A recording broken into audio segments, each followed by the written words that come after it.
Alors, mes amis, après cette prise de conscience, après la diffusion dans l'Évangile de l'an 2000 des différents éléments de solution pour pouvoir rétablir le royaume de Dieu sur la terre, nous en sommes maintenant rendus à l'ère nouvelle. Et puis, je vais vous réciter ces textes là, de l'ère nouvelle. Et puis, ayez l'enthousiasme, ayez le goût, ayez surtout la puissance et la persévérance de placer ces paroles à l'intérieur de votre pensée. Parce que c'est à partir de cette pensée-là que nous pourrons véritablement établir sur terre cette ère nouvelle. Moi, je trouve que c'est une des parties les plus emballantes parce qu'elle est remplie d'espoir, elle est remplie d'amour, elle est remplie de paix.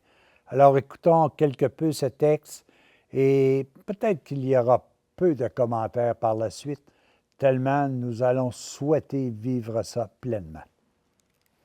L'ère nouvelle.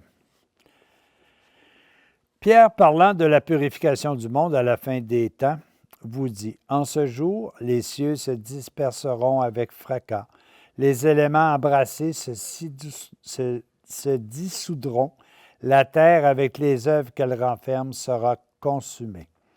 Ce sont des cieux nouveaux et une terre nouvelle que nous attendons selon sa promesse, une terre où la justice habitera. » Justice veut dire récompense de tout ce qui est beau, bon, juste et louable. Isaïe avait déjà annoncé en parlant de cette étape de purification et de résurrection. « Voici que je vais créer des cieux nouveaux et une terre nouvelle, et on ne se souviendra plus du passé qui ne remontera plus au cœur. Cette ère annoncée par les prophètes amènera le royaume de Dieu sur la terre.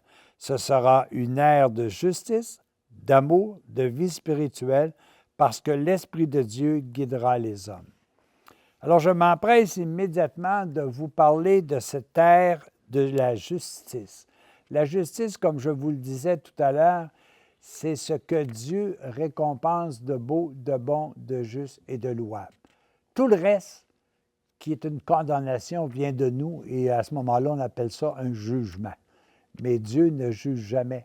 D'ailleurs, Jésus le dit combien de fois dans les Écritures? « Je ne suis pas venu pour juger, je suis venu pour sauver. » L'ère de la justice. Regardez comme c'est beau. Puis placez ça dans vos pensées. Parce que si vous placez ça dans vos pensées, c'est ce que vous récolterez dans peu de temps. Quand le petit reste, préservé dans les catastrophes de la fin des temps, sera sorti du chaos et des ruines, la période de reconstruction commencera. Tous rivaliseront de zèle pour redonner à la création toute sa beauté. C'est alors qu'on verra le règne de la justice sur la terre. On aura compris le commandement « Fais aux autres ce que tu veux qu'on te fasse à toi-même. » Chacun sera juste dans ses rapports avec son frère et personne ne craindra d'être exploité ni trompé. Le monstre qui exploite ses frères aura disparu de la terre et tous vivront comme des frères. La justice poussera tous les chrétiens à partager ce qu'ils ont avec leurs frères. Celui qui en saura davantage partagera son savoir avec celui qui en sait moins. Celui qui aura plus de biens matériels en fera profiter les autres et plus personne n'aura à souffrir de la faim. Celui qui a plus de talent aidera son frère moins favorisé. Celui qui sera dans le besoin trouvera tout de suite un frère qui l'aidera et lui donnera les conseils dont il aura besoin. L'honnêteté régnera partout. Il n'y aura plus personne qui volera son frère ou qui tentera de lui ravir sa femme ou rien de ce qui est à lui. Personne ne trompera plus son prochain par des paroles fallacieuses pour en retirer un avantage. Personne ne dira plus de mal de son voisin. On ne dira plus « la langue est un mode d'iniquité ». La langue sera purifiée. La langue ne servira plus que pour dire le bien, pour enseigner la vérité, pour enseigner la sagesse, la vertu, la science et la connaissance de Dieu. Quand la justice régnera, la guerre aura disparu.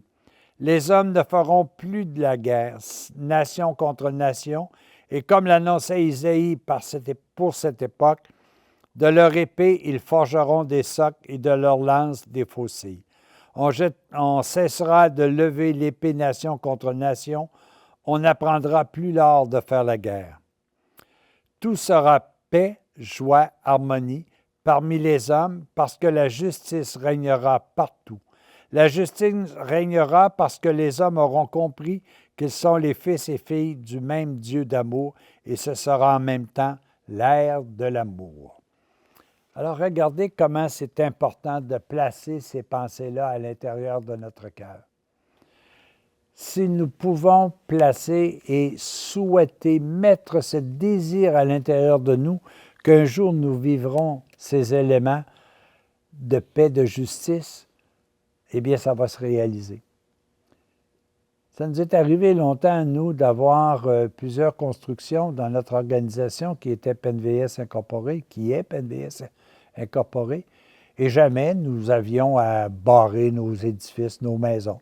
On laissait tout simplement ça débarrer, jusqu'à temps qu'on se fasse prendre un peu par la matière et qu'on veuille garder tout simplement ce qui était notre propriété. On s'est mis à barrer et tout d'un coup, on s'est mis à se faire voler. Je ne comprends pas. Alors qu'en réalité, dans notre pensée, la sécurité était là. Et je pense qu'on ne devait pas, à ce moment-là, juger les choses. Alors, c'est pour ça que je vous dis, l'ère de la justice, elle est à notre portée.